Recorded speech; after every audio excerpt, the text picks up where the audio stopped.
Bismillahirrahmanirrahim. Assalamualaikum warahmatullahi wabarakatuh. Alhamdulillahirabbil alamin. Assalatu wassalamu ala asyrafil anbiya wal mursalin wa ala alihi wa ashabihi rasulillahi ajmain. Pertama-tama marilah kita ucapkan syukur kehadirat Allah Subhanahu wa taala yang telah melimpahkan rahmat dan karunia-Nya kepada kita bersama. Kemudian salawat dan salam tidak lupa pula hadiahkan buat arwah junjungan kita, yakninya Nabi besar Muhammad SAW. Baik, langsung saja saya akan menjelaskan materi kelompok 8 tentang khas dan taksis. Baik, saya perkenalkan diri terlebih dahulu. Nama saya Debbie Widiawati, NIM 1913030140 dari kelas HTND, dari kelompok 8 dengan materi khas dan taksis. Baiklah, yang pertama saya akan menjelaskan apa itu pengertian khas menurut para ahli usul. Kita ambil dari menurut Imam Al-Basdawi mendefinisikan bahwa khas itu adalah jadi menurut beliau khas ini adalah suatu lafaz yang diperuntukkan untuk satu makna tertentu. Maksudnya khas ini adalah suatu lafaz yang digunakan untuk menunjukkan satu materi tertentu, baik itu berupa benda mati atau benda bergerak. Misalnya seperti penunjukan orang, kata rajulun itu artinya seorang laki-laki. Kemudian selanjutnya saya akan menjelaskan apa itu ketentuan yang berkaitan dengan lafaz khas. Yang pertama, bila lafaz khas itu dalam bentuk teks hukum atau nas syara, itu menunjukkan artinya yang khas ini secara pasti, petunjuk pasti yang meyakinkan, yang secara hakiki itu ditentukan untuk itu. Hukum yang berlaku pada apa yang dituju oleh lafaz itu adalah qat'i, adalah pasti. Kemudian yang kedua, bila ada dalil yang menghendaki pemahaman lain dari lafaz khas itu kepada arti lain, maka arti khas itu dapat dialihkan kepada apa yang dikehendaki oleh dalil itu. Kemudian yang ketiga, bila dalam satu kasus hukumnya bersifat am dan ditemukan pula hukum yang khas dalam kasus lain, maka lafaz khas itu membatasi pemberlakuan hukum am itu. Ini maksudnya adalah lafaz khas itu menjelaskan bahwa yang dimaksud dalam lafaz khas itu hanya sebagian afradnya saja, yaitu sebagian yang tidak disebutkan dalam lafaz khas. Kemudian yang keempat, bila ditemukan kontradiksi antara dalil khas dengan dalil am. Ini terdapat perbedaan pendapat dari ulama. Kalau menurut ulama Hanafiyah, seandainya kedua dalil itu bersamaan masanya, maka dalil yang khas yang mentaksiskan yang am karena tersedianya persyaratan untuk taksis. Kemudian bila keduanya tidak bersamaan waktunya, di sini ada dua kemungkinan. Yang pertama, bila lafaz as terkemudian datangnya. Kemudian yang kedua, bila lafaz yang terkemudian datangnya itu, maka lafaz khas itu menasakh lafaz am dalam sebagian afradnya. Kemudian menurut jumhur ulama juga tidak tergambar adanya kontradiksi antara dalil am dengan dalil khusus. Karena keduanya bila datang dalam waktu bersamaan, maka yang khas memberi penjelasan terhadap yang am. Karena yang umum itu adalah bentuk lahir yang tetap berkemungkinan untuk menerima penjelasan, di samping untuk diamalkan menurut keumumannya hingga diketahui adanya dalil. Kemudian pengertian taksis menurut para ahli usul, Zaki Al-Din Sya'ban. Taksis itu ialah upaya untuk mengubah, membatasi pengertian lafal am dari keumumannya atas satu-satuannya objek yang tercakup di dalamnya, karena ada dalil yang menunjukkan menghendaki hal yang demikian.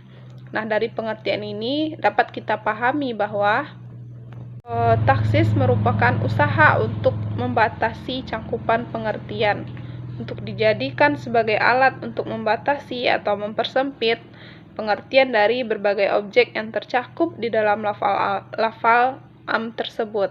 Dengan kata lain, taksis ini adalah salah satu cara untuk mempersempit keumuman lafal am yang di dalamnya terdapat beberapa objek yang harus dicermati secara tajam oleh seseorang yang akan mengambil kesimpulan hukum dari nas.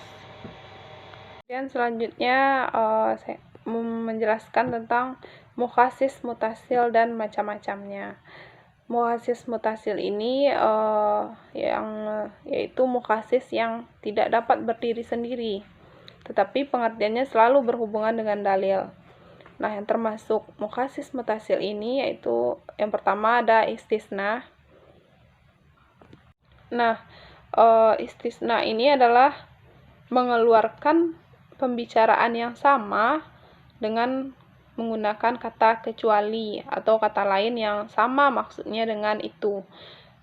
Istisna ini seperti mengeluarkan sesuatu dari yang lainnya, mengungkapkan sesuatu dari yang lainnya. Seperti silahkan makan buah itu, kecuali mangga. Nah, al-mustana minhu, ada al-mustana minhu ialah perkataan semua buah-buahan itu, dan buah mangga yang dikecualikan dari buah-buahan yang boleh dimakan. Nah, al-mustasna ialah buah yang dikecualikan, segala hal yang dikecualikan.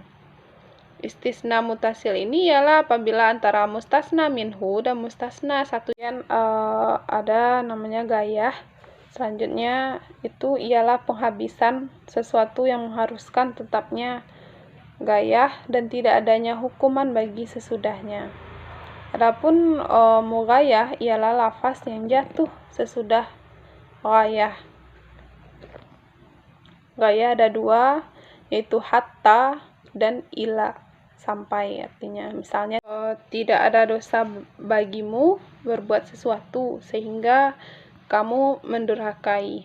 Nah, kalimat sebelum kata-kata sehingga itu memberi pengertian bahwa semua perbuatan tidak dilarang. Kata sehingga mentaksiskan keumuman kalimat sebelumnya. Sebab dengan adanya perhitungan ini tidak berlaku hukum yang umum, yaitu tidak adanya dosa.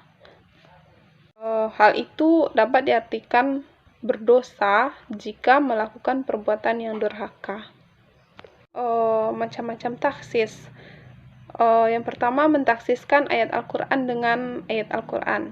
Ini seperti lafaz dalam Quran surah Al-Baqarah ayat 228 yang mana artinya itu, dan para istri yang diceraikan wajib menahan diri mereka menunggu 3 kali quruk.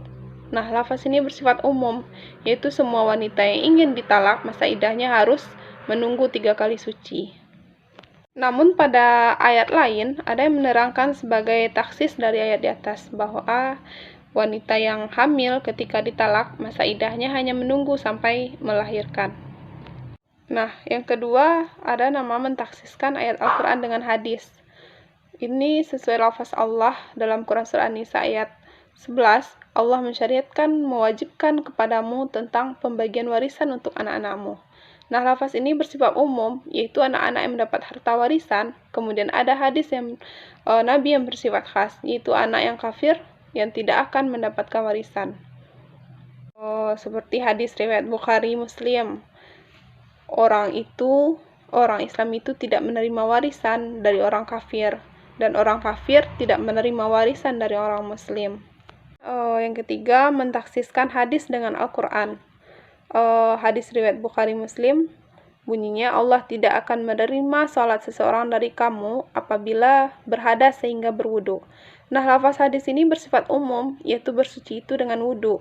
Tetapi pada ayat Al-Quran ada keterangan yang bersifat khas, yaitu kebolehan bersuci dengan tayamum apabila dalam keadaan sakit, musafir, atau tidak mendapatkan air. Seperti dalam Quran surat An-Nisa ada penjelasannya tuh dalam ayat ke-43. Kemudian mentaksis hadis dengan hadis.